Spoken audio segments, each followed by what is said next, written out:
Quiet, please. Quiet, please.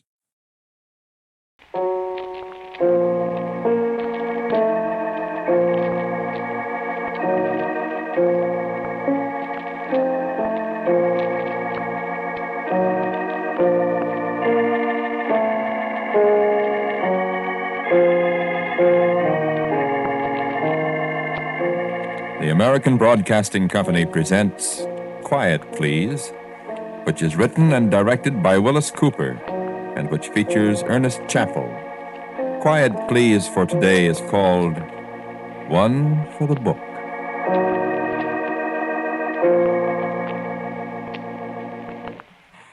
Once upon a time when there were more lieutenants than lieutenant colonels in the Air Force, and when you could tell a cadet by his blue suit like a mailman's, a thing happened.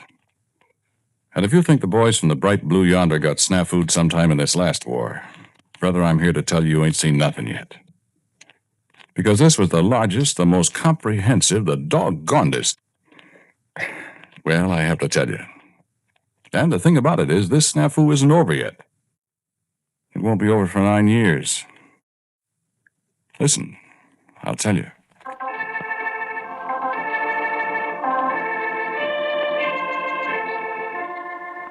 Ever hear of Muroc Dry Lake? Well, you go out San Fernando Road and you turn off at Fremont Pass onto 6 instead of going up over the ridge route. You go up through Mint Canyon, see, and on through Palmdale and Lancaster. And then you take a road off to the right by the SP station. After about 40 miles of Joshua trees, you get to Muroc, and a big, tough MP tells you, turn around and go back where you came from. Because that's where they got the jets, where guys are ringing them out so fast they sometimes get where they're going before they've started. And they tore up the welcome mat a long time ago. But back in the early part of 1937, well, it was kind of different. Muroc, which incidentally is not an Indian name, it's just the name Coram spelled backwards like on the radio. Coram Brothers was ranchers that owned a joint. And it's just what you think it is, the bottom of an old dried-up lake. It's flat as a billiard table, flatter than the one in the officers' club at Maxwell. And back in those days, you could take your car out in the middle and open her up to 80 and sit back and watch. Look, Mama, no hands. Which was quite a lot of fun till some newspaper guy blew a tire and did 108 snap rolls with it, with the customary results. Well, it ain't like that today. I mean, the lake's still there, but it isn't a lonesome place anymore. The lobo wolves and the coyotes and the rattlesnakes and the roadrunners have scrammed. They got an installation there that... Well, never mind. You're not going to see it, but it's a biggie. And the lake itself is about the biggest landing field in the world. You could set down anywhere, practically.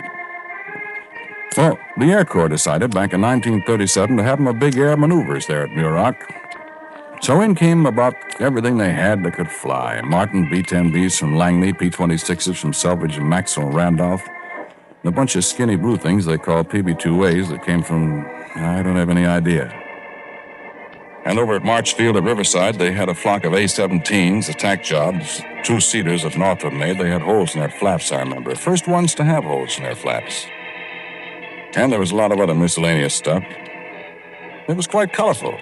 P-26s painted OD. The bombers black and yellow. They all had yellow wings. The PB-2As were blue and the A-17s shiny Doral. Everybody had the red and white stripes on the rudder and the big old white star and a blue circle on the wings. Well, all 300 of them. All we had, practically, in 1937. And anti-aircraft, complete with the 1937 version of radar, a cluster of big horns on a trailer with a guy wearing earphones in the middle of them. You couldn't spit half a mile away if the horns was pointed at you on account of you bust the guy's eardrums. And there was a bunch of movie guys taking pictures. They had plenty of expense money. They didn't shoot crap so good. So, one way and another, it was quite a thing. And, brother, it was hot. Yeah, it still is. It'd get down to 40 or 50 in the early morning, and by noon it was up to 115 with the sun bouncing off that white lake bottom and mirages everywhere you looked. Well, I was a crew chief in a P-26 squadron from Selvidge, see? Oh, excuse me, I didn't introduce myself. Westlake's my name. Max Westlake, Captain USAF. I was a staff sergeant in 1937. Up there at Muroc, I got acquainted with a guy. Of all things, a sergeant in an anti-aircraft outfit named Bill Carrant. And I remember how this snafu started. Bill and I were sitting in a bar in Lancaster one Saturday, drinking beer, listening to Patcho Barnes, God rest her soul, telling about buzzing a church steeple in Long Beach and a Jenny. And a couple of elements of B-10Bs went over. Bill Carrant, he said he'd buy another beer. I'll buy another beer, Max. I'm going out and sit on the porch and read. Read? What do you want to read for when you can drink beer? Free beer. I found a couple of magazines. Let's see. Go on, drink your beer. Super science stories. Miraculous stories. You like that kind of junk? Well, what if I do? A lot of hooey. No, they're not. Guys flying rockets and taking off for the moon and malarkey like that. Yeah? Listen, in 20 years, the stuff in these books will be ancient history. What do you mean? In 20 years, people will be flying rockets. In 20 years, they'll be writing the same kind of guck, and people will be flying old-fashioned airplanes, Bud, and we'll be shooting them down. You wait and see. Gah. In another 20 years, rocket planes will be going so fast you won't be able to see them, much less shoot them down. How fast? Oh, a couple of thousand miles an hour. A guy couldn't fly that fast. Why couldn't he? Well, he'd outrun himself. He'd come in for a landing, and 15 minutes later, you'd hear him. You can fly as fast as sound. You're nuts. Well, a bullet flies faster than sound. But there ain't anybody riding it. They get a big enough bullet, somebody will ride it. Bring me another beer. They get me one, I'll fly it. You'd feel pretty funny starting out someplace on Saturday and getting there on Friday afternoon. Yeah, well, listen, it'll happen. In them magazines. These magazines told a lot of things that have come true, Bill. For instance? Well, I couldn't give you an instance right now, but they have. I'll take beer. Yeah, you watch and see. One of these days I'll come bouncing in someplace in one of these rocket jobs and you'll be right. I'll tell you what I'll do. I'll kiss your foot at high noon right in front of everybody. Now, you want a beer? You're going to sit there reading about buzzing the man on the moon in a skyrocket. Or what?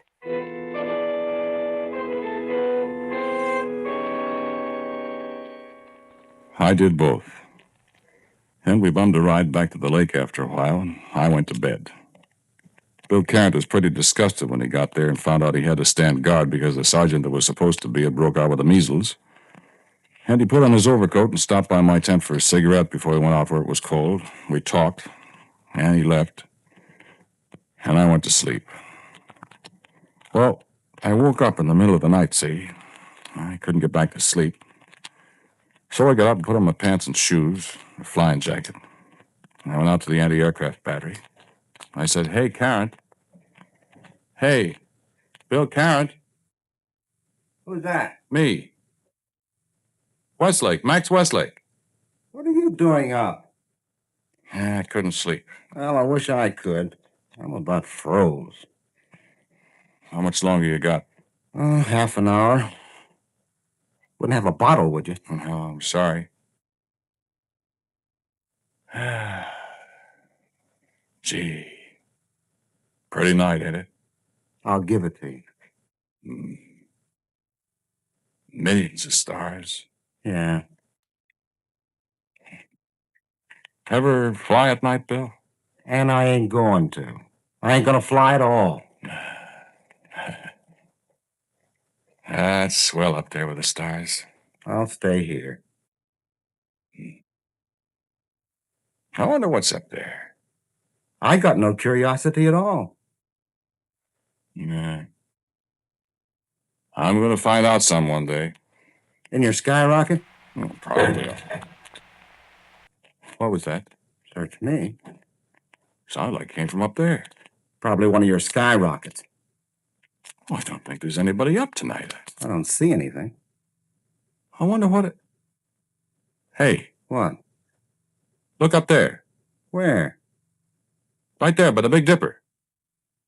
What is it? I don't see anything. Say, you know what that is? That's a parachute. Why? Say, that's what it is. Only that's the biggest. Parachute. There goes the searchlight. They saw it over at A battery. Gosh, that is a big one. Yeah. Wonder who it is. That's a funny-looking thing. Looks like a box or something. It looks like part of an airplane. There goes the crash truck. I didn't see any airplane, Bill. Maybe it was one of your skyrockets. Shut up. Give me your field glasses. He's gonna hit awful hard. Give me the glasses. Oh! Oh, he sure did. Yeah, that's part of an airplane, Bill. They're pulling a guy out of it. In some kind of funny suit. What, soup and fish? It's kind of like a diver's suit, kind of like a space flyer's suit. I know where he came from. Where? He bailed out of Goofy Stories magazine.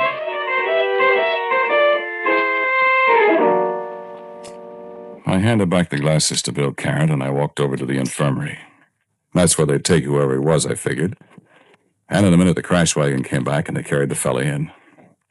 I sat there a minute and talked to Daniel Webster, the medic that had the duty. They were fussing around with the fella inside the ward, the doc and everybody. I sat there talking. There was a piece of metal lying on the stretcher that one of the medics had picked up where the thing crashed. I looked at it. U.S. Air Force, it was stenciled on it. U.S. Air Force and a number and XF-131. What's XF-131 mean? I said. Why, I said to myself, U.S. Air Force. This is the Army Air Corps. What's the U.S. Air Force? Something new? And what's XF-131? I know what a P-26 is and a PB-2A and a B-10B, but what's an XF-131? And then the doctor called me, and I stood up, surprised. Sergeant Westlake, come in here. Sir? I said come in here. Yes, sir. In here. Yes, sir. Ever see that man before? Why, no, sir. Sure? Well, he looks kind of familiar, but is he, He's got a slight concussion, and I've given him a shot. who is he, sir? Is he from here? You don't know him?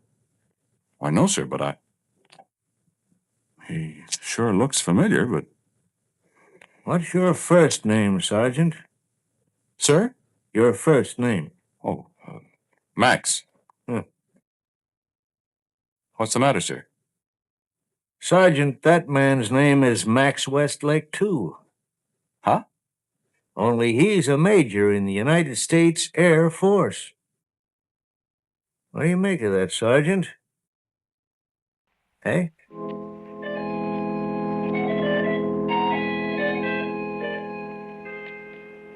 Huh? What would you have made of it? I looked at the guy more carefully.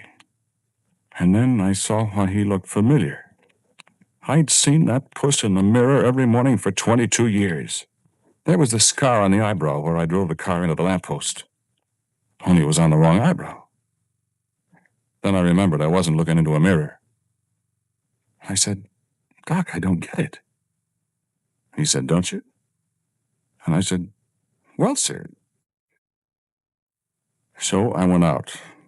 And just as I was going out of the tent, in walks Bill Carrot. And I must have looked funny because Bill grabbed me by the arm. What's the matter with you, Max? Huh? Well, you look as if you'd seen... Wait a minute, Bill. I think I've got something figured out. What are you doing, for the love of... I'm taking off my shoes, Sergeant Carrot. What for? Well, it's not exactly high noon, Sergeant, but you're going to kiss my foot just the same. Huh? That's right.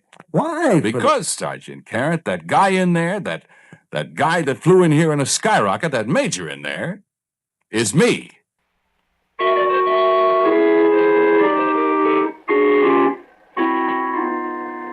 And so the snafu began. I got called over to the colonel's tent right after breakfast. He was sitting there with the doctor, and they looked up when I get my heels pretty close together and placed my hand, fingers extended and joined against my right eyebrow. Sit down, Sergeant. Yes, sir. The doctor tells me this fellow who bailed out last night has the same name you have. Yes, sir. Looks a lot like you, too, Sergeant. You know him, Sergeant? Yes, sir. Said last night you didn't. Well, I got it all straightened out in my mind now, sir. Well, He's me, sir. Sergeant, have you lost your buttons? No, sir, I don't think so, sir. Say that again, Sergeant. Sir, I said, no, I don't think so. No, what you said before. Oh. He's me, sir. Cross your knees, Sergeant. Sir? Cross your knees. Yes, sir. Ow! Reflexes are all right. Sergeant, do you mind explaining what you're trying to give us? I've got a tactical program on this morning, and I... Go ahead, Sergeant. Well, sir, it's perfectly simple. Aviation is progressing, sir. So what? Well, sir, it's perfectly simple. This Major Westlake, who is me, flew in something like a rocket plane or something quite a long time in the future. You understand, sir? Go ahead, Sergeant. And he flew so fast, he just got here before he started, sir. Sergeant, Sir? nothing. Go on. Well, sir, that's all there is. Sometime I'll be a major like he is. I mean, like I am. No, what do I mean? I mean, if he's me, I'm a major. But I'm still a sergeant. I mean, I'll be a major and I'll take off. And when I get here, when I got here, I'm still a sergeant. Sergeant, please. My head hurts. I'm sorry, sir, but that's what happens, sir. Somebody around here is crazy. Oh, no, sir, not me.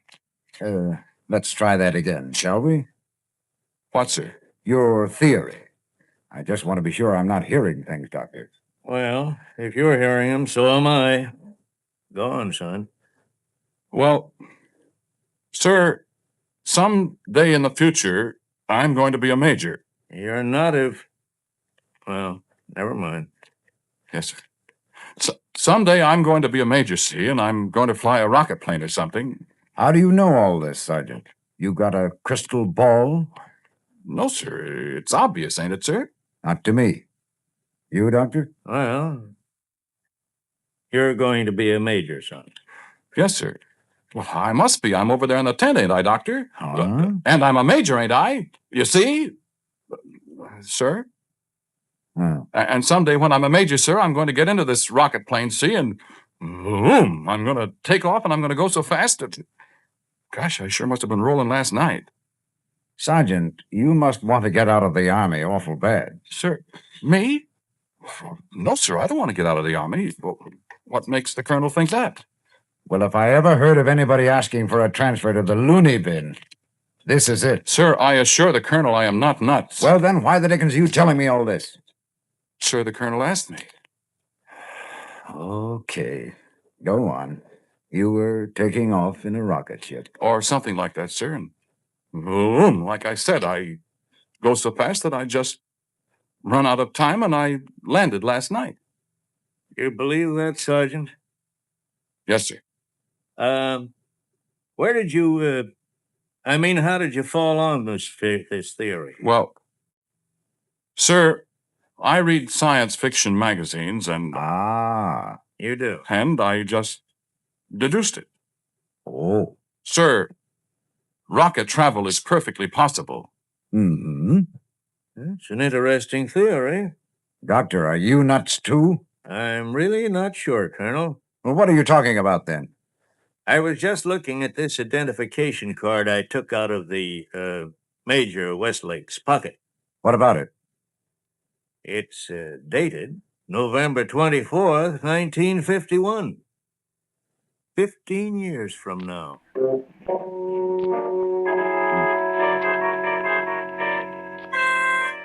Snafu and snafu and snafu. The colonel, he didn't have any guardhouse or anything. He confined me to my tent. That is, he confined Sergeant Max Westlake to my tent. Major Max Westlake was still out like a light. He couldn't talk. And me, I didn't have anybody to talk to, but I thought. And the harder I thought, the surer I was right. And the second day I was in there, the colonel came to my tent and he looked about 18 years older. I stood up. Rest, Sergeant. Now listen, I had the doctor take that major's fingerprints. And I flew them to Washington to be looked up in the big file. Yes, sir. The dope came back this morning. Yes, sir. I'll read you what they say. The subject fingerprints are those of Staff Sergeant Max Westlake, and so forth and so forth. There is no record of a Major Max Westlake in the Army Air Corps. By directions, so forth and so Well, forth. yes, sir. That's the way I figured it. Westlake, if you're running a Sandy on me... Not running a Sandy, sir. Come with me. Where are we going, sir? Right into the infirmary tent. Yes, sir. Now then, you sit here behind this canvas wall and you listen to that fellow talk. And don't say a word. Just nod your head if he's right, or shake it if he's wrong. You hear me?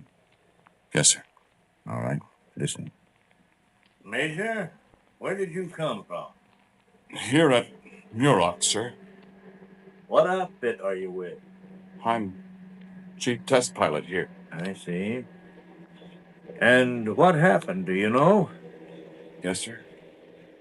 I was flying an XF-131.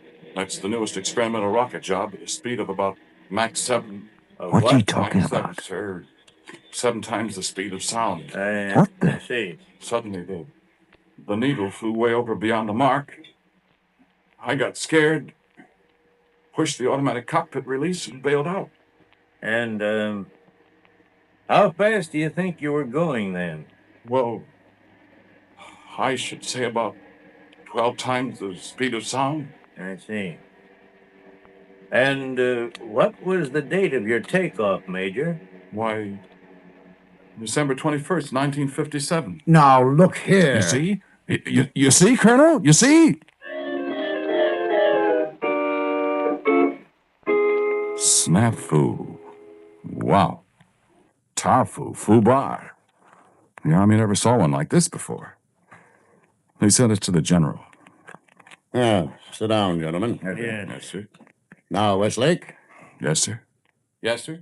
your brothers? No, sir. No, sir. Now, just a minute. Just a minute, I mean.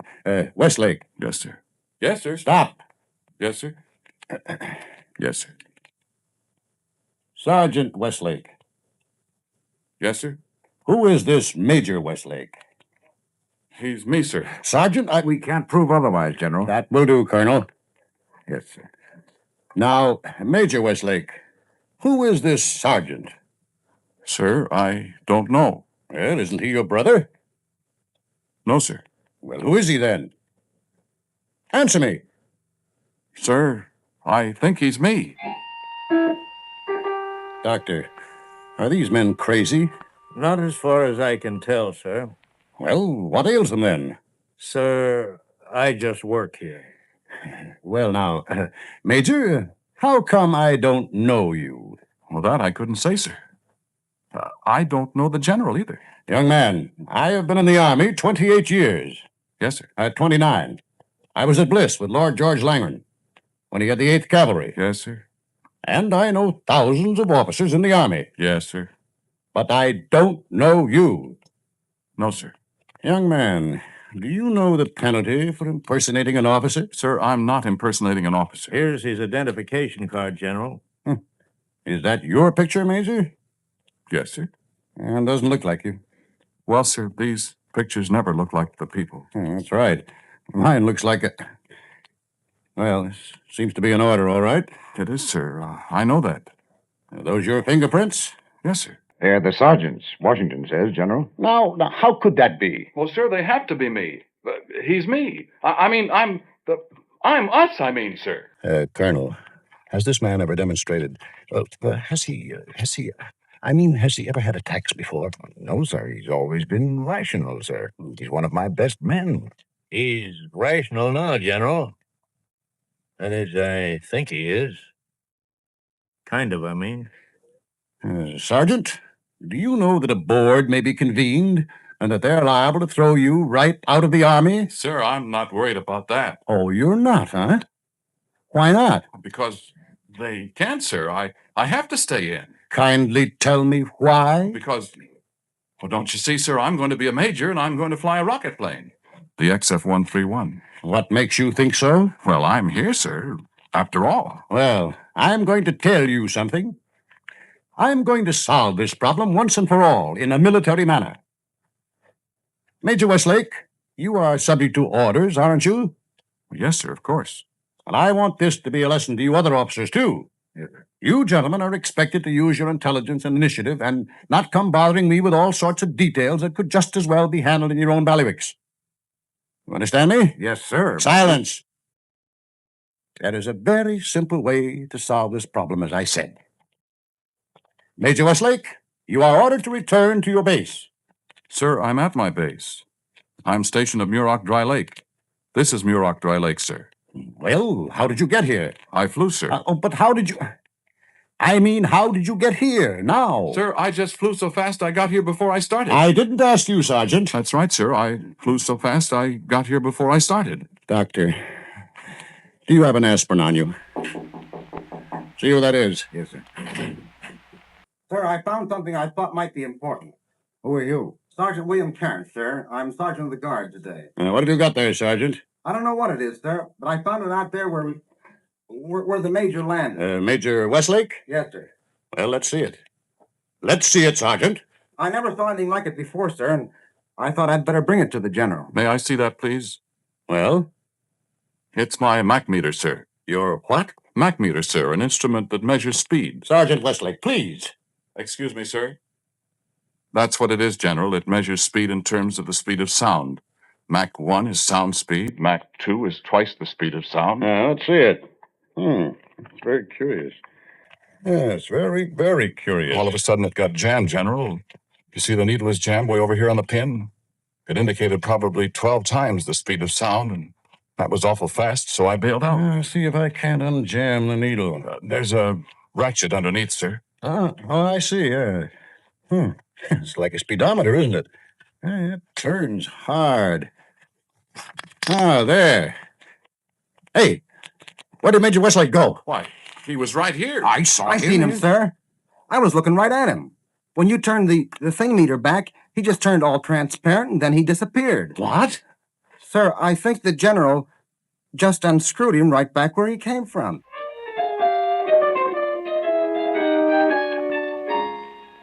That was it. The General turned the Mach meter backward, and that's all. But I like to never got out of all that snafu. Well, I'm a captain now, and it's only 9 more years, and I'll be a major. And I'll fly an XF131 here at Muroc, and my Mach meter will go haywire, and... My gosh, have I got to go through all that again?